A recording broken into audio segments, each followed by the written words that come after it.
MySims Agents was my first dive into the MySims series on the Wii, and it was a pretty great start. I gave it a 6, which is high praise for a kid's detective game, but how does MySims SkyHeroes hold up in comparison? My only frame of reference here so far is Kid Adventure Sky Captain, which is probably a great jumping off point considering that both of these two are flight sims aimed for younger audiences. But let's see how well this holds up.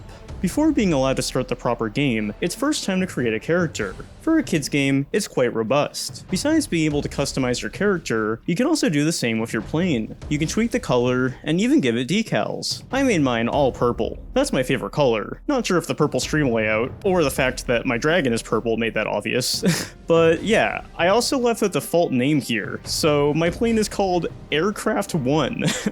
What a beauty. Now it's time for the plot, and if you didn't watch the MySims Agents video, the consistent villain throughout the game was named Morcubus, and he's featured in this title as well. But of course instead, I call him Morbius. 'Cause why wouldn't I? We'll talk about him more in a bit. The game starts with us crashing in the water nearby an island, and fortunately the people stationed nearby rescue us. You may notice the characters are calling me New Sim, and I did indeed give the game my name, but that was just for the file name. I completely missed the fact that there was a completely separate text field for the Sim character name, so that's just why I'm being called New Sim instead. Whoops. At least it fits with Aircraft 1, and also the fact that apparently my memory is completely gone. So yeah, here's the actual gameplay. This is indeed a flight sim. Things start out with general tutorials in order to grasp the controls. You can use the nunchuck to control the plane's direction, the Z button to go faster, C to take tight turns, the A button to shoot, and B to release missiles. Lots of controls to be aware of here, but they all work hand in hand quite well. I don't have any complaints about the control scheme.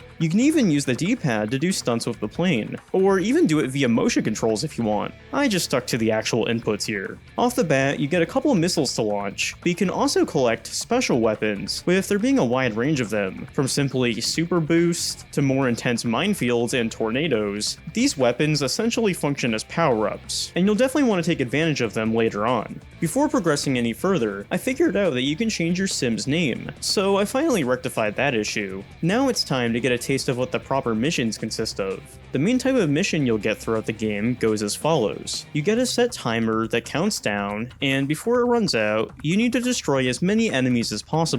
You'll notice in the top right there is a position and points counter, which is reflected based on how many people you defeat and how many times you were destroyed by others. And yeah, just to make it clear, there's no game over in here. If you destroy one of your opponents in one of these normal missions, they will respawn and you can repeat the process. Same goes with you. There's zero concept of lives here. Anyways, I proved my worth in this first mission tutorial, and that's apparently enough to ask if I want to fight in the Skyforce. You see, once upon a time, the sky was completely free for everyone, but then Morbius and his company Morcucorp claimed every last bit of it, and it's Skyforce's job to fight for everyone's right to share it once more. This may sound insane, but yes, this is a MySims game, and your job is to help in a war in order to destroy a sky fascist. Quite a dark topic for the MySims series of all things, but okay. Glossing over that, I immediately signed myself up for this Skyforce, considering all of them just saved my life. This takes us into the second main type of mission in the game, races. That's right, if you're not being sent to obliterate everyone in the sky, you're instead sent to obliterate everyone via a race instead.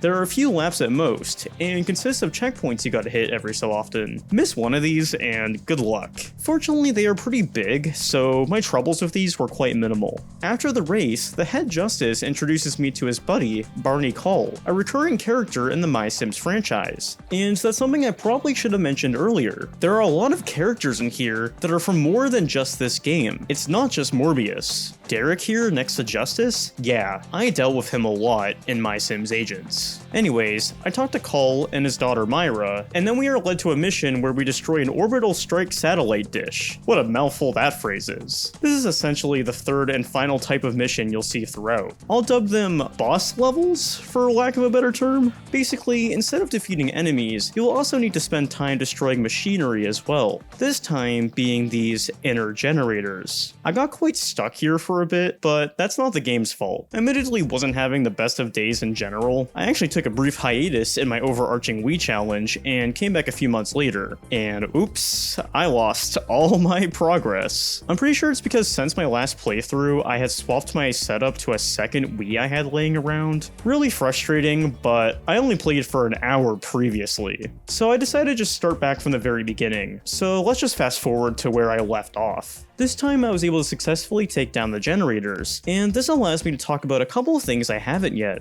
The first being how much you can further customize your aircraft. There are perks you can assign to them, which give you different perks. Wow. I'm pretty sure for most of this I just used the magnet, which allows you to grab special weapons and health from a further distance than normal. That became quite useful the further I played. The second thing I want to mention is the world map, where you can travel between different regions. As the story progresses, you'll unlock new areas that each house their own set of missions and dialogue. The next set of people we get to meet is Dr. F and Tobor, yet another set of characters that I'm already familiar with thanks to agents. And yeah, not much to say. They set me up with another race, and that's that. To be honest, most of these missions, especially these earlier ones, I don't have much to say, cause frankly, they are unbelievably easy. The Sky Force continues to send me all over the place, including some unknown squadron, and then later a force ran by DJ Candy and Evelyn Gray. Even more characters I already know. It's both cool to see familiar faces here, yet really weird considering how much darker this game is. While these repetitive missions keep happening, the plot slowly continues, and I eventually seem to get some blips of memory. Eventually, it reaches the point that I start to put the pieces together. Apparently I was working for Morbius before I lost my memory?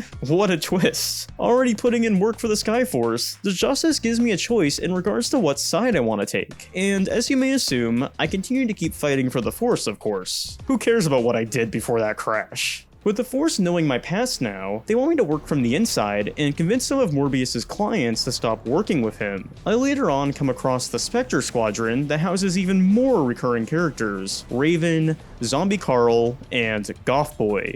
Yes, you heard that correctly, there is a character in the MySims universe simply named Goth Boy. It's baffling I didn't mention this in the Agents video, but I suppose he had a lesser role in that title. All you need to know about this squad is that they initially don't want anything to do with us, but over time, they realize how much better off they are with the Sky Force. I continue meeting more people, similar things keep happening, and can I be honest here? I'm not getting much deeper into the plot because after a certain point, it just all feels the same. It pretty much boils down to this. The Sky Force figures something new out, they send you somewhere new to go, you either run into trouble or make new friends, and then repeat. It gets painfully repetitive after a while. I guess some of the mission stages get more advanced as time goes on, but not enough to actively keep my interest enough over many hours. All that does is make it so that sometimes I don't beat these first try, but no matter what, I always end up getting through them in a reasonable amount of time. Skipping through a ton of gameplay sections that bleed into one another, a ton of infighting ensues, and the Justice has made it clear that won't get us anywhere. He instead decides I need to talk to Morbius directly. That could be the key to winning this war, considering that he still thinks that I'm on his side. Except I've actually been on the side of Morbius this entire time apparently? But wait, I'm actually not. I did that just so I can install a modified generator onto his base. Gonna be real, I didn't even notice these plot details during my playthrough just because I was getting so bored from the repetitive missions. This entire last stream session, I was just wishing for the game to be over already. It was starting to overstay its welcome. This wraps up with this long final mission where it's finally time to take down Morbius, taking advantage of the trap I had already set. This mission was the one that really made me work for my win here, which makes sense. It's the final boss. It consists of a few really long segments here where I need to not just defeat whoever's working for Morbius, but also go out of my way to attack all of the critical parts of the headquarters. The sections where I had to go inside the base to destroy the orbital strike computer, and then later the power core, were brutal compared to everything before it. But like any other troubles I had throughout this, I was able to resolve my struggles sooner than later. Once getting that, it was now time to destroy Morbius himself. He couldn't stay inside his base anymore, so now he's in the air, completely exposed. He took a ton of hits, but with enough time, he was defeated. His base was blown to bits, and the Sky Force safely flew back home. Sky Force accomplished what it had initially set out to do, and the sky was now once more allowed to be shared among everyone. The end, credits ensue. So after beating MySims SkyHeroes, how does it stack up against Agents? Well, it's complicated. I think if you had to pick one, Agents should be the game you play instead, and here's why. This game had a painfully boring gameplay loop. I already complained about it a little bit earlier, but after the first couple hours of gameplay, it felt like I was doing the same things over and over again, just with new faces and slightly higher difficulty as the game progressed. Now you could say MySims Agents has the exact same thing. There's a very obvious gameplay loop there too, but I think they did a way better job at making each loop unique there. That game had really distinct worlds for each major section, but Sky Heroes? Most of it is just flying in the sky, doing the same few things. It's hard to introduce as much variety in this format. It's not a bad game, but it falls short versus where Agents put my expectations at. That being said, I rated it a 5, which I think is pretty fair. Once again, it's not a bad game, but it's just less unique of an experience. For context, I gave Agents a 6, and I'd say that extra point boils down to all that I said previously. It has way more of its own personality. I feel like you could sell this title as a more generic cutesy flight sim, and it wouldn't change it at all. But if you did the same thing with Agents, it just wouldn't be the same. It has so much more going for it. In fact, you should watch that video if you are curious about what I'm talking about. But at this point, I think I'm talking in circles a bit. Before I do that, I think I'm gonna wrap it up today. There's still a few more MySims games on the Wii, and I'm hoping next time that it'll be just as, or if not better than Agents. But until then, that's all I have. Thanks for watching.